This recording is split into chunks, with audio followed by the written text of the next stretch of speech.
Assalamualaikum warahmatullahi wabarakatuh. Alhamdulillahirrabbilalamin. Arsala rasulahu bil huda wa dinil haq yudhira ala dini kulli wa kafa billahi syahida. Asyhadu an la ilaha illallah syarikalah wa asyhadu anna Muhammadan abduhu wa rasuluh. Allahumma shalli wa sallim wa barik ala nabiyyina Muhammad wa ala alihi wa sahbihi ajma'in. Jamaah zuhur, Bapak Ibu yang kami hormati, alhamdulillah pada kesempatan ini kita bisa bersama-sama melaksanakan jamaah zuhur. Semoga kita senantiasa mendapatkan keringanan untuk menjalankan ibadah. Pada kesempatan ini kami sampaikan mengenai kesadaran bertobat, kesadaran beristighfar, kesadaran mohon ampun. Dalam suatu hadis yang menjelaskan apabila hamba itu melakukan dosa kemudian dia mohon ampun, Allahumma firli, ya Allah ampunilah dosaku, maka Allah menegaskan mengapa hamba itu mohon ampun, karena punya kesadaran kalau orang itu melakukan dosa nanti akan disiksa. Supaya dosa itu diampuni maka dia mohon ampun, dia bertobat, dia beristighfar. Itu semuanya dasarnya apa? Dasarnya karena dia percaya pada hari berbangkit, percaya pada hari akhir, percaya pada yaum gaib. Karena orang kafir itu tidak percaya bahwa manusia tadi kalau sudah mati ya sudah, tidak akan dibangkitkan. Jadi ya urip itu cuma ya di dunia ini. Berbeda orang yang percaya pada hari akhir, bahwa Allah akan membalas kebaikan dan akan menyiksa dosa yang kita lakukan. Karena itu Allah memuji orang yang merasa berdosa kemudian beristighfar. Maka Allah menegaskan, silahkan terus kamu beramal karena kamu telah aku ampuni.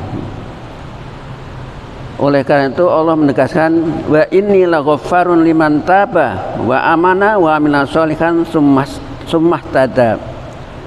Sesungguhnya aku mengampuni siapa yang bertobat dan beriman dan beramal soleh dan tetap melakukan kebaikan-kebaikan.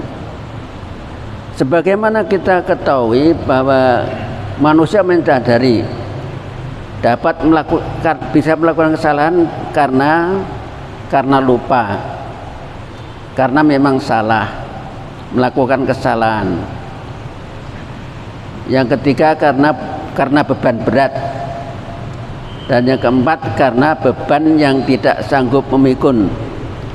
Kondisi empat ini bisa menimpa siapa saja, baik orang kaya, orang miskin, pejabat, siapa saja pasti pernah melakukan lupa, pernah melakukan kesalahan, punya beban berat, punya beban yang tidak sanggup memikul, walaupun sifatnya beda-beda. Beban berat orang miskin berbeda beban beratnya pejabat. Beban beratnya orang miskin berbeda dengan beban beratnya orang kaya. Bisa juga orang kaya pejabatnya beban berat, umpamanya anaknya beling, narkoba, akhirnya beban berat. Oleh karena itu Nabi memberi dorongan kepada kita, bertobatlah kamu sekalian, sesungguhnya aku bertobat setiap hari 100 kali. Ini sering kami sampaikan, istighfar 100 kali. Nabi saja yang dijaga maksum, diampuni dosanya, Nabi membimbing umatnya suka bertobat istighfar 100 kali. Mengapa kok sampai 100 kali? Karena kita sadar bahwa selama hidup kita, mungkin waktu kecil, waktu muda, waktu remaja, waktu yang lalu kita melakukan dosa tapi belum sempat mohon ampun, maka Nabi berikan bimbingan, sudah walaupun masa yang lalu kita mohon ampun, ma qaddamtu wa ma akhartu wa ma asrartu wa ma alantu, mohon ampun qaddamtu, dosa yang lalu, yang akan datang, yang nampak dan yang tersembunyi. Jadi kita mohon kesadaran, mohon dosa yang lalu karena sudah lupa atau mungkin karena kenakalan kita waktu itu tidak pernah bertobat, tidak pernah mohon ampun. Nah sekarang ini walaupun sudah berlanjut, maka kita bisa kesempatan untuk mohon ampun. Ma qaddamtu wa ma akhartu, dan yang akan datang, wa ma alantu, yang nampak, wa ma asrartu, yang tersembunyi. Itulah maka tepat sekali kita selalu punya kesadaran untuk mohon ampun mumpung masih hidup, karena innallaha ghafurur rahim, sesungguhnya itu Allah Maha Pengampun lagi Maha Penyayang. Yang paling utama yang sering kami sampaikan adalah kehebatan anak soleh, anak yang birrul walidain. Orang tua yang sudah wafat, besok di hari kiamat, di hari akhir itu diangkat derajatnya oleh Allah, dia kaget. Jadi di surga itu sudah di surga, tapi di derajatnya kok tinggi itu. Inna Allah yarfa'ul darajata lil abdi fil jannah fayaqulu rabbi anna li hadza hadhihi, ya Tuhanku, dari mana kedudukan demikian tingginya ini? Fayaqullah bi istighfari waladika, ini karena sebab mohon ampunnya anakmu. Jadi anak seperti kita ini yang punya bapak ibu yang kemudian sudah wafat, besok derajatnya akan ditinggikan oleh Allah karena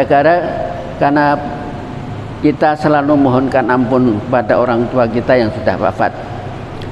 Demikian pula kalau kita melakukan itu, mudah-mudahan anak turun kita juga memohon ampun kepada kita. Karena itu Allah bersabda, fayaqulullah bi istighfari waladika laka, untuk kamu. Kemudian yang menarik adalah nanti Bapak sekalian, salat bertahap, ada beberapa tempat yang kita istighfar. Di sini ada disebutkan ada 36 loh saudara. Ada tempat-tempat untuk itu beristighfar. Dan utamanya istighfar itu diucapkan 3 kali. Karena Nabi Sallam yujibu ayat'u salasan wa yastaghfiru salasan. Kalau berdoa itu utama kalau kita ulang 3 kali, demikianlah istighfar kita lakukan 3 kali kan. Kemudian tadi yang kami sampaikan bahwa salah satu juga petunjuk ma min abdin yudnibu dzanban fayuhsinu tahur summa yakumu fayusalli rak'ataini summa yastaghfirullah illa ghufira lahu. Tidaklah ada seorang hamba yang berdosa kemudian ia segera berwudu, bersuci yang sebaik-baiknya, sesudah itu mengerjakan sholat 2 rakaat, dan sudah itu kemudian mohon ampun, maka Allah mengampunnya. Jadi fayuhsinu tuhura summa yakumu fayusolli rak'ataini summa yastaghfirullah illa ghufira lahu. Jadi ada tuntunan, nek kula panjenengan nglakoni salah dan merasa salah betul, kemudian di satu sisi memang syaratnya kita harus menyesal, tidak mengulang lagi dan berjanji tidak akan melakukan kesalahan atau dosa lagi, dan kemudian melakukan kebaikan-kebaikan. Dan kemudian lebih bagus lagi kalau kemudian kita wudhu yang sempurna, kemudian sholat 2 rakaat, dan kemudian kita beristighfar, mohon ampun apa yang pernah dilakukan. Dan yang terakhir pada pengajian ini adalah yang sering kita baca, terutama istighfar setelah pertemuan, setelah majlis. Dalam pertemuan apa saja kita berdoa yang dikatakan doa kafaratul majlis. Man jalasa majlisan fakasra fi laqtuhu faqala ayakum amyasli subhanakallahumma wa bihamdika asyhadu an la ilaha illa anta astaghfiruka wa atubu ilaik illa kafarallahu lahu ma kana fi majlis dzalik. Jadi barang siapa yang kita bertemu dalam majlis kemudian akan berdiri meninggalkan majlis, maka kita baca subhanakallahumma wa bihamdika asyhadu an la ilaha illa anta astaghfiruka wa atubu ilaik. Jadi ini doa kafaratul majlis yang sudah kita biasa baca. Maka dimanapun panjenengan mertamu, jagongan, terus ngaji atau ngomong-ngomong, ono majlis jahe pokoknya, terus ditutup dengan subhanakallahumma wa bihamdika asyhadu an la ilaha illa anta astaghfiruka wa atubu ilaik. Maka illa kafarallahu lahu ma kana fi majlihi dzalika, maka Allah akan mengampuni dosanya sewaktu mungkin dalam majlis tadi timbul perlakuan yang tidak baik. Jadi sekali lagi ini yang dikenal dengan doa kafaratul majlis. Subhanakallahumma wa bihamdika asyhadu an la ilaha illa anta astaghfiruka wa atubu ilaik. Demikian untuk kesadaran kita bertobat, mudah-mudahan kita bisa mengamalkannya. Terima kasih. Assalamualaikum warahmatullahi wabarakatuh.